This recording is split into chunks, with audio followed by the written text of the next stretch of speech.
Hi everyone, একটা নতুন cinema এসেছে নেটফ্লিক্সে। সিনেমাটার নাম হচ্ছে হাই পাপা এবং সিনেমাটার প্রধান চরিত্রে আছেন নানি ও মৃণাল ঠাকুর। তো লাকিলি কী ব্যাপার আমি জানি না, কিন্তু রিসেন্ট আমি যতগুলো সিনেমা দেখছি ততগুলো সিনেমা আমাকে খুব বেশি ভালো লাগছে এবং আমি খুব অবাক হয়ে যাচ্ছি যে এত ভালো ভালো সিনেমাগুলো এই সময়, মানে একসাথে এতগুলো ভালো ভালো সিনেমা, যে কারণের জন্য আমার মনটাও বেশ ভালো আছে। তো ফাইনালি আরও একটা সিনেমা দেখলাম। সেই সিনেমাটা আপনারা এতক্ষণ ধরে আমার কথাবার্তা এবং রিয়াকশান দেখে বুঝতেই পেরেছেন সেই সিনেমাটা কেমন হতে চলেছে। তো সেটা নিয়ে যারা এখনও দেখেননি তাদেরকে বলবো কেন দেখা উচিত এবং কেন দেখা উচিত না। এক এক করে এর পজিটিভ দিকগুলো বলি।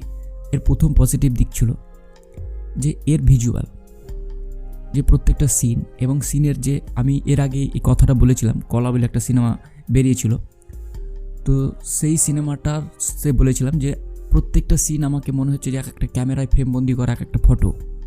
তো ঠিক এই সিনেমার ক্ষেত্রেও আমাকে সেরকম বলতে বাধ্য হয়েছে। এখানে আর্ধেক মানে হাফ পার্সেন্টের আগে যতগুলো সিন ছিল প্রত্যেকটা সিনকে ক্যামেরাবন্দি করে এক একটা ওয়ালপেপার বা এক একটা বড় ফ্রেমবন্দি করে রাখা দেওয়ার মতো জিনিস, তো যেটা ভিজুয়ালিতে দেখতে অসাধারণ লাগে এবং আপনি অবাক হয়ে যাবেন যে ছোটো ছোটো জিনিসগুলোকে এত সুন্দরভাবে রিপ্রেজেন্ট করা হয়েছে, যার ফলে ভিজুয়ালি সিনেমাটা অসাধারণ। দ্বিতীয়, এর স্টোরি টেলিং।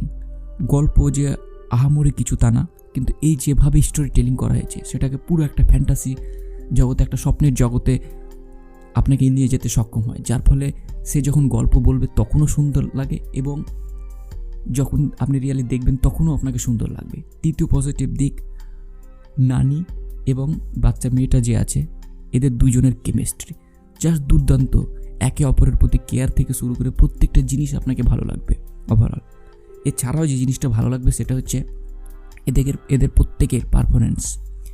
মৃণাল ঠাকুরকে কিছু কিছু সিনে এতটা সুন্দর লাগবে এবং এতটা কিউট লাগবে, আর এদের প্রত্যেকের ইমোশনাল জায়গায় নানিকে যে ন্যাচারাল স্টার কেন বলা হয় এবং দুজনের কেমিস্ট্রি থেকে শুরু করে প্রত্যেকের ক্যারেক্টার থেকে শুরু করে আপনার প্রত্যেকের ডাইরেকশান আছে এবং তারা যেভাবে অ্যাক্টিং করছে প্রত্যেকটা জিনিস একদম আপনাকে রিয়াল ফিল করবে এবং কিছু কিছু সিনে আপনি অটোমেটিকলি দেখবেন আপনার চোখ দিয়ে জল চলে আসবে। তো ডেফিনেটলি এটা দুর্দান্ত ইমোশনালের দিক দিয়ে সিনেমা। এবার আসি এর নেগেটিভ দিক। এই সিনেমাটার নেগেটিভ দিক তো সেরকম আমাকে লাগেনি, কিন্তু 2-3টে সিন আছে যে সিন দুটো আমাকে খুবই ইরিটেট লাগে এবং চোখে পড়ে। তার প্রথম কথা হচ্ছে এই গল্পটা যেভাবে আসছিল সেটা খুব ভালো, কিন্তু লাস্টে কিছু কিছু জিনিসকে একটু টানা হয়েছে যেগুলো খুব বাজে লাগবে, যে এবার অন্তত বলে ফেলে দেওয়া উচিত, বা এই জিনিসগুলো খুব বিরক্ত লাগে। এটা অনেকটাই জিতের একটা সিনেমা এসেছিলো, আমার সিনেমাটা এই মুহূর্তে নাম মনে পড়ছে না, যেখানে শ্রাবন্তী থাকবে। তো শ্রাবন্তী ব্রেনে ভুলে যাবে এবং জিৎ সেটাকে মনে করাবার চেষ্টা করবে যে সেই তার পুরাতন প্রেমিক ছিল এবং লাস্টে সে বলবে না। তো এই সিনেমাটার ক্ষেত্রে অনেকটা ওইরকম টাইপের। তো এই জিনিসটি আমাকে ভালো লাগেনি। ওভারঅল এই সিনেমাটা দুর্দান্ত।